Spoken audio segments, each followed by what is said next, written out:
Hey, how's it going? I'm Ron. I'm Zach. We're here on Influences, and this week we're going to talk about Stone Temple Pilots. This is a band that there's been a lot of controversy surrounding, but we love their Despite all music. of that, for the music aspect of it, we have decided it is a worthy influence. Indeed, indeed. Um, Zach, what are some of your thoughts on Stone Temple Pilots? You've recently gotten into them. Let me tell you. So I kind of went chronologically when listening to them. I started off with Korn, went to Purple, Tiny Music, and onwards. But when I first started off, I said, wow, this is really good. It's like kind of Soundgarden-esque, only not as odd time, Mhm. you know? I thought it's really like heavy and powerful, and it's like listening to other things and you think this is trying to be that, and listening to Core and saying that's really neat. But then after a while I said, okay, but that's all it is, really. I mean, every other band that's like that at least has something else to back them up. I mean, Soundgarden, for example, one of my favorite bands at that time, had the fact that they were odd time smart rock to back it up. If they weren't full on super duper heavy, which they were, so it's not a worthy comparison, but blah blah blah. Anyways, that led me to say, I wonder what the next album has to offer. And the next album happened to be Purple. And Purple, from Core to Purple, was like a jump from Led Zeppelin 1 to 2, as we had previously discussed a million times. Good analogy, yep. It's an incredibly dynamically different album. It'll make you question if some of the songs are even by the same people that were on Core, even on some of the stuff that's on Purple. Yeah, I remember the first time I heard Vaseline, and I was like, wow, that was a really cool tune. Who was that? And I had been familiar with Core, the debut Stone Temple Pilots album, and which featured Plush and Wicked Garden and Dead and Bloated, Cracker Man, and I thought, yeah, these guys are pretty cool. They're kind of an Alice in Chains, Soundgarden, Pearl Jam type amalgamation, little Nirvana in there. Kind of fit right with the Seattle scene, which they got a lot of criticism for being like a bandwagon type group. But when they came out with Purple, their second album, they really showed like, wow, these guys have some serious versatility and dimension. And you had Vaseline and Interstate Love Song and Big Empty and Still Remains and Pretty Penny and Silver Gun Superman. All this stuff was just like, wow, look, these guys have, there's more than meets the eye to this band. Subsequently, I heard their third album, Tiny Music, Songs from the Vatican Gift Shop, but as we know, only nerds call it the album's full name. Yeah, we'll just call it Tiny Music. And to me, that remains my favorite Stone Temple Pilots album. Once again, they just broke the mold, and they kind of dug deep into their Bowie and glam rock roots, and an even more authentic album by the band. Some of their most vulnerable, naked, exposed songs are on that album. Tripping on a Hole in a Paper Heart, Big Bang Baby, the wonderful And So I Know. Isn't that the one with 7 Cage Tigers? 7 Cage Tigers, oh, what a great song. Ride the Cliche, Lady Picture Show, just a phenomenal album. And it was right around that time that Scott Weiland started really getting in trouble with drugs, and the band, a lot of their progress was, for as much progress as they did make, and they did make a lot, their songs were just radio smash hit after radio smash hit. Scott Weiland's problems with the authorities and drugs did halt a lot of their plans. Yeah. For example, it was 1992 that they were going to open up for Kiss. 96. 96 that they were Yep. going to open up for Kiss on their, makeup reunion farewell. ish tour. It was the reunion tour at Tiger Stadium in 1996. Yeah. But because Scott got thrown in jail, it was not Yep. what That was happened. not to be. And don't the rest of the band members were devastated. That the Kiss were their old-time heroes, and they all wanted to take that moment and be part of that historical show, and they couldn't do it because of Scott Weiland being incarcerated for drugs. And this was a curse that followed this band till their end. They finally came back in, I believe it was the year 2000, That or 1999. 99, for number 4, their 4th album. Not to be confused with VD4. Right, Black Sabbath VD4. But their number 4 album, which had Sour Girl and Down, were the 2 big hits. No Way Out was a mild hit. But the album was pretty uneven. A lot of people love it. It's decent. It's got a phenomenal sound, but there's a lot of unknown tracks on there that just they seem like it's just one of the not one of my favorite albums, all in all. And I do whatever he tells me to do. So. Well, we'll see about that. But anyway, once again, that album came out, and Scott Weiland's drug problems continued to plague the progress Although of the I band. think at the beginning of that tour was when he sort of said, "No, I'm done with that, guys." Yeah, he that didn't last long. And so it wasn't until 2002 or 2001, I believe, that they came out with their next album, which was Shangri-La-Di-Da. I always thought the name of that album was pretty dumb, but You don't have to share your yeah, rude opinions. yeah, on such right. Shangri-La-Di-Da. Okay. I think Shangri-La's a pretty cool place. I don't think Yeah. you can be smack talking. But it, Shangri-La-Di-Da, kind of like Tiny Music, had a lot of their honest, real, genuine tracks that were not as much radio hit pop songs, but more of from the soul songs. that album did not do well, but it's right there with Tiny Music for me. Just like you said, it's I love that album.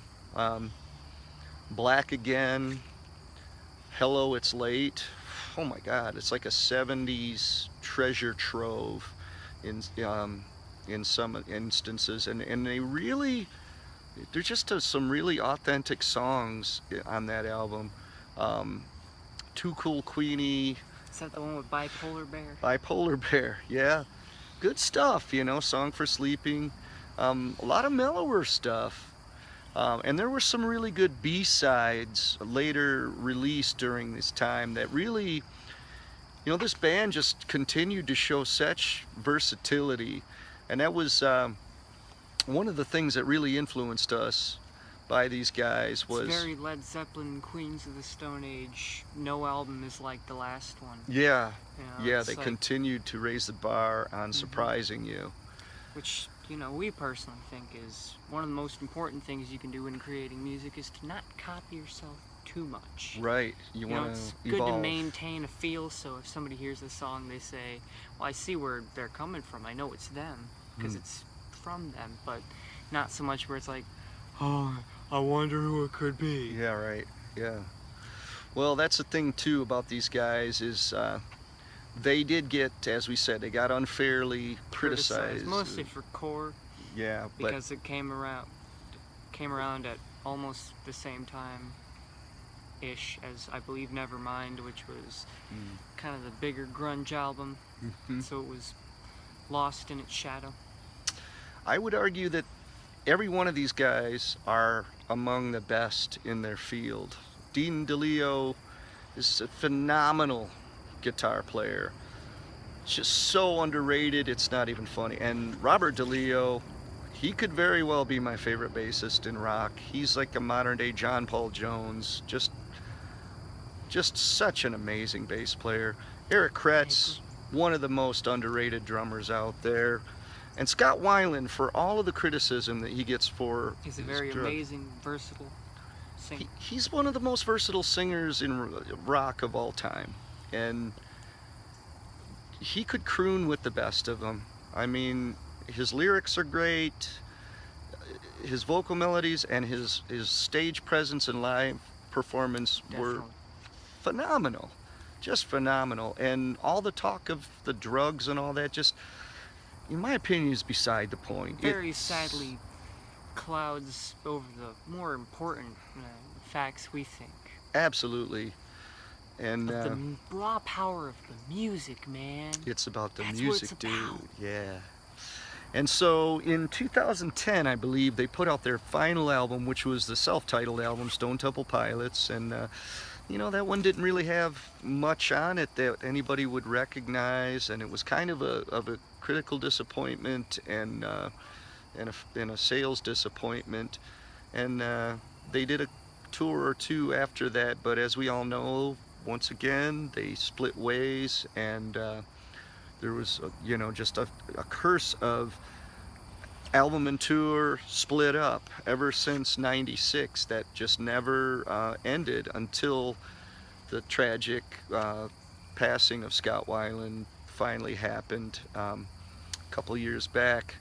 And you know, it was almost, I remember when it happened, you know, it wasn't too long before that that I was like, you know, Scott Weiland is just one of these guys that beats the odds, man. He's been one foot in the grave for so long. He's probably gonna make it. But alas, his demons finally did beat him. And just such a tragedy, you know, to think of what might have been had they all stayed clean. And this is another influence, um, is a tragic influence, which is don't let your potential be compromised.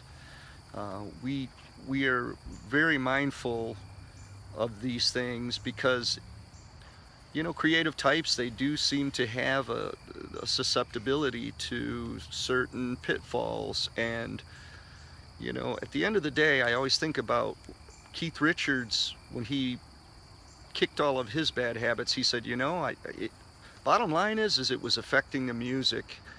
And guys, that's Keith Richards. That's Keith Richards. And when Keith Richards himself is saying, you can't let that stuff get in the way of the music, that is inspiring.